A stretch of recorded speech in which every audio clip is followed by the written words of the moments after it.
임상가를 이제 힘들게 하는 케이스가 있다면, 얇은 사이너스 월.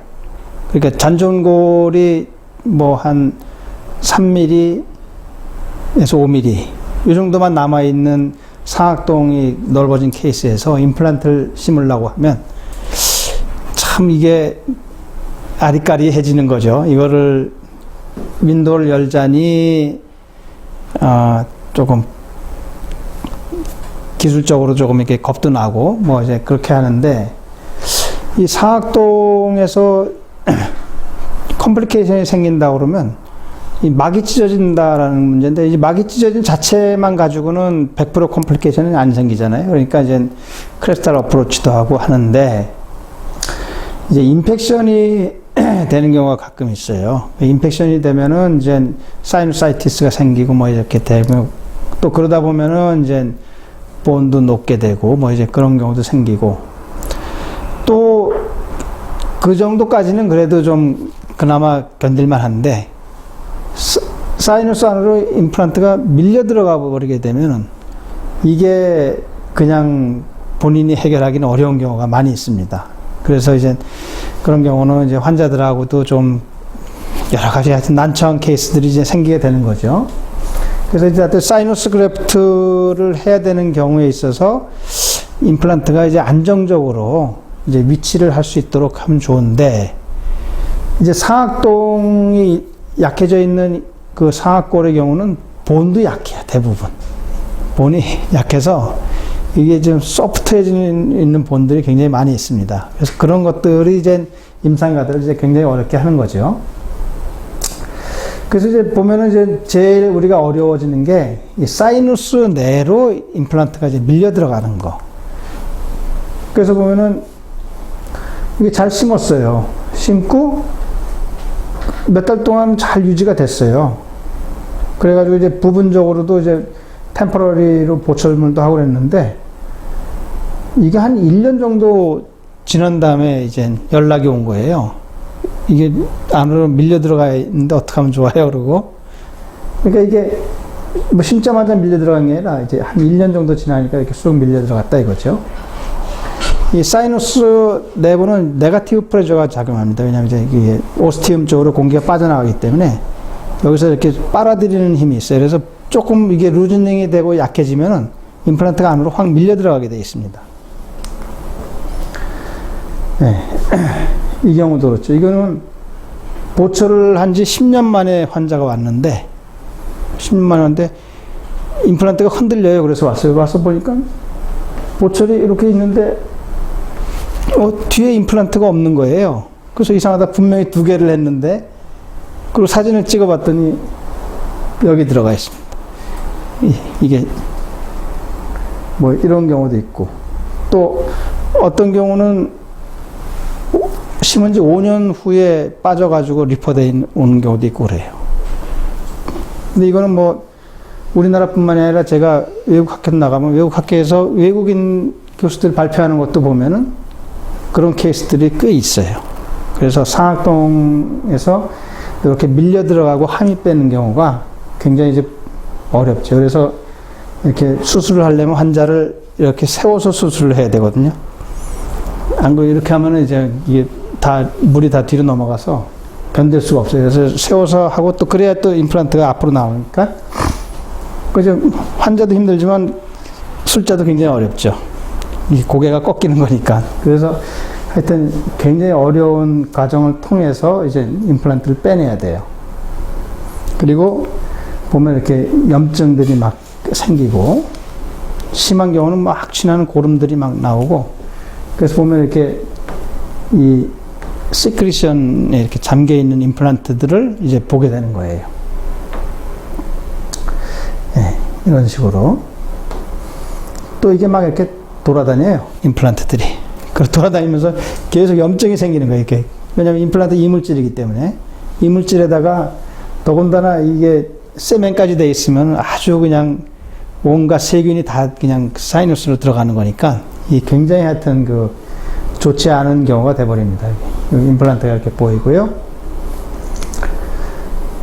그래서 이제 그거를 좀 어떻게 막아보려고 이렇게 이제 임플란트를 틸팅해서 심어요. 이렇게.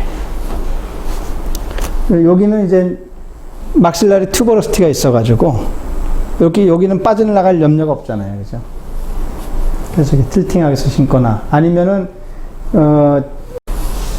이 부분은 같은데 이 부분을 넓게 해가지고 빠지지 않게 이렇게 만드는 구조도 있는데 요것도 나름대로 뭐 또 하여튼 복잡한 문제가 있습니다. 그래서 여기 본로스도 자리는 나고 그래서 하여튼 이런 방법들을 써서 이제 어떻게든지 사이너스 빠지는 거를 이제 막아보자 하는데 이 틸팅을 해놓으면 다 좋은데 보철하기가 아주 해먹어요. 그리고 보철을 해놓으면은 보철 구조가 나빠서 이 좀 관리하는데 좀 어려움이 생기는 경우도 있고 그렇습니다. 그래서 만약 이제 사이너스 그래프트를 할 때 빠지는 거를 좀 방지해 줄 수 있는 구조가 있다면 좋은데 그게 제가 볼 때 윙 구조예요. 그래서 이제 이 경우는 뭐냐면은 이 환자가 이제 일본에서 생활하고 있는 환자인데 일본에서 임플란트를 했는데 실패를 했어요. 실패를 해가지고 본이 다 녹아버렸어요.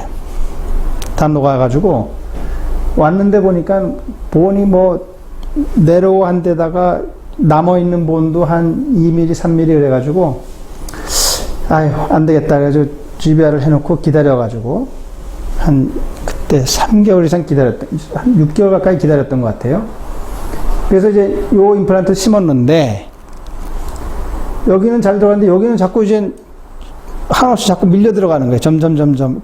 그래서 크레스트보다 한 1.5mm 이상 들어가는데 더 하다간 이게 쑥 들어갈 것 같더라고요. 그렇다고 이제 혹시라도 그냥 놔뒀다가 그냥 그 상태에서 놔뒀다가 일본에 가 있는 동안 안으로 밀려 들어가 버리면 대책이 없잖아요. 그래서 아무래도 불안해서 이걸 뺐어요. 다시 조심스럽게 빼고 요때는 윙 임플란트를 개발한 지가 한두 달밖에 안 될 때라 제가 아직은 윙보다는 윙 일반형 임플란트를 더 많이 쓸 때였어요. 그래서 사실은 요거를 심었는데 안 돼가지고 이제 밀려 들어가지 말라고 이제 윙을 한번 써봤어요. 그때 처음으로 제가 이제 사이누스에서 이걸 썼는데 딱 크레스트에 딱 걸치더니 이제 안정적으로 받쳐주는 거예요. 그래서 여기서 더 이상 안 들어가고 스탑이 돼가지고 아 이게 잘 됐다 그러면 요걸 좀 끼고 그 한 4개월에서 6개월 사이에 다시 귀국할 때 와라. 그래서 이제 보철을 했습니다. 하고 요게 2014년 9월 30일이네. 그러니까 2014년에 하고 지금 팔로우를 계속 하고 있습니다. 하고 있는데 지금까지 탄탄하게 너무 좋게 잘 쓰고 있죠. 그래서 사이너스로 내로 임플란트가 들어가는 거를 막아주는 데는 윙 구조가 정말 너무 좋아요. 네, 이게 아주 이걸 와이드한 넥을 쓰는 것보다 이게 훨씬 더 효과적이고 확실한 방법이고 내로한 본에서도 쓸 수가 있는 거죠. 네, 요걸 이제 그 환자가 왔을 때 이제 세컨 서저리 할 때 보면 여기 이렇게 본이 유지가 되고 있어요. 박할 쪽에 본이 이렇게 잘 유지가 되고 있어요. 이런 걸 볼 수 있습니다. 이거하고 윙하고 비교를 해서 이렇게, 네, 이렇게 잘 쓰고 있는 거를 이제 볼 수 있습니다. 네, 오히려 본도 이쪽이 더 좋아요. 이거보다. 그죠? 네. 됐고. 그 다음에 이 케이스는 뭐냐면은 본이 너무 내로워요. 그래서 요거는 저희가 치즐로 본을 세퍼레이션 시킬 거예요. 너무 얇아서 요게 한 2mm, 3mm 이렇게 되는 것 같아요. 본이. 그런데 더더군다나 사이누스가 여기서 여기는 한 2, 3mm도 안 돼요. 굉장히 얇은 네로에다가 폭이 좁은 사이너스 월. 그래서 이거는 사이너스 그래프트를 같이 하고 윈도우를 딱 사이너스 그래프트를 하고 네로 임플란트를 리지 스플리트하고 막 심은 거예요. 양쪽 다. 근데 얼마나 본이 약하냐 하면은 임플란트 심는데 본이 이렇게 왜 우리 얇은 나무 이렇게 뭐 못 박으면 이게 나무가 틀어지잖아요. 본이 막 이렇게 틀어지는 거예요. 나 이런 본은 또 처음 봤어요, 세상에. 우리가 보통 이제 상악은 탄력이 있어가지고 이렇게 좀 늘어나잖아요. 근데 너무 약해서 틀어지고. 야, 이게 과연 이런 상태에서 임플란트가 붙어 있겠나. 사실 좀 의심이 되더라고요. 근데 일단은 그냥 이렇게 심으니까 요 윙 구조가, 여기 있는 날개 구조가 이게 이제 팔라탈 본하고 이렇게 딱 밀착이 되면서 조금 안정감을 갖고 있더라고요. 그래서 그래 한번 어떻게 되는지 한번 보자 그래가지고 이렇게 양쪽을 심은 거예요. 양쪽 다 거의 같은 조건으로.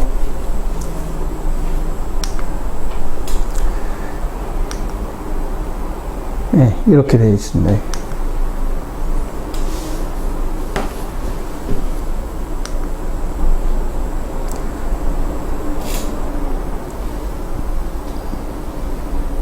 이건 다른 환자지.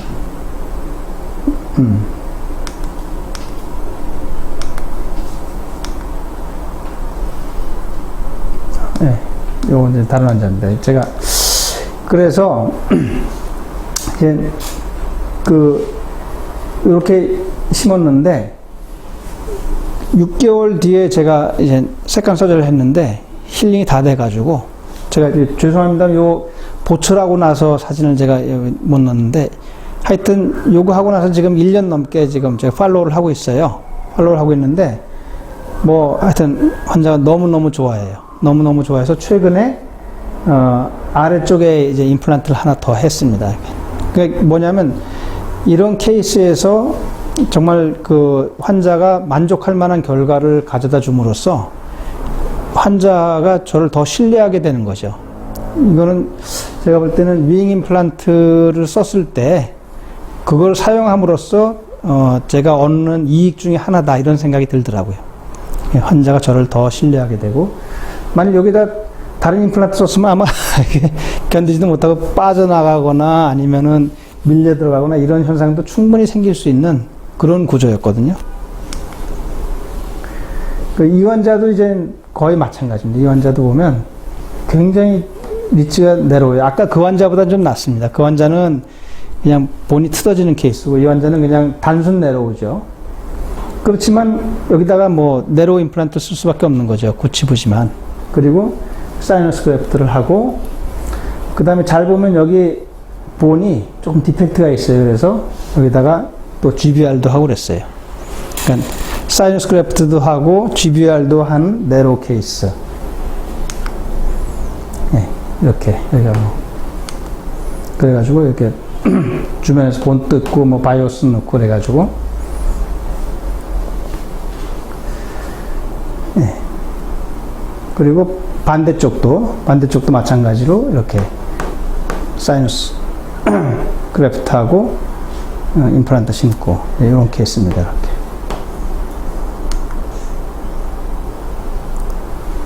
그래서 전치부는 이제 그냥 이렇게 한 거고요. 그래서 이렇게 했는데 보면은 이건 또 다른 케이스. sorry. 일반적으로 이렇게 네로하고 사이너스 그래프트를 했을 때 이게 과연 안정적으로 유지될 수 있느냐 없느냐가 이제 가장 큰 문제잖아요. 문제고, 과연 이제 로딩을 가했을 때 여기에 어떤 그 부정적인 영향을 주느냐, 이제 이런 거가 제일 문제인데, 하여튼 이런 여기도 보면 이제 옛날 임플란트들이 이제 본이 다 녹아가지고 이걸 다 빼고 다시 이렇게 한 거거든요. 그러니까 얼마나 이 본 컨디션이 안 좋겠어요. 이런 데도 그렇고. 그럼에도 불구하고, 우리가 이제 요 윙 구조 임플란트를 통해서 훨씬 더 이제 안정적이고 좀 이렇게, 그러니까 이 약한 본에서 이 약한 본을 이제 우리가 이렇게 보상해 줄 수 있는 그런 그 기능을 가지고 있는 이런 그 윙 임플란트 덕분에 하여튼 요 보철을 안정적으로 이제 할 수 있었다. 이제 그런 얘기입니다. 그래서 이거는 이제 2015년에 이제 추정 보철을 하기 위해서 찍은 사진이고, 그럼 2015년이면 지금 이제 5년 쓴 거예요. 그죠? 예, 5년 동안 이 환자가 컴플리케이션 없이 계속 쓸 수 있었다는 거죠. 예, 그래서 이게 굉장히 윙 임플란트의 큰 장점이다라는 것을 이제 말씀드렸고요. 예, 이렇게 이 환자 같은 경우는 여러 군데 치과에 들렀다가 다들 이제 그냥 못하겠으니까 덴처를 그냥 평생 쓰세요 그러고 오셨어요. 연세가 지금 80 몇 세더라. 하여튼 나이가 좀 많으세요. 나이가 많으시고 이제 보면 여기 잘 보시면은 본이 다 이렇게 돼 있어요. 네. 요런 데는 한 2mm도 안 남은 거예요. 잔존골이. 그리고 웹이라는 거 아시죠? 이렇게 격벽. CT를 찍어보면 이렇게 너무나 그 뚜렷한 웹이 있어요. 이런 경우는 사실은 사이너스 그래프트를 할 때 아주 최악의 조건이죠. 거기다가 CT상에서 잔존분이 너무 작죠. 네.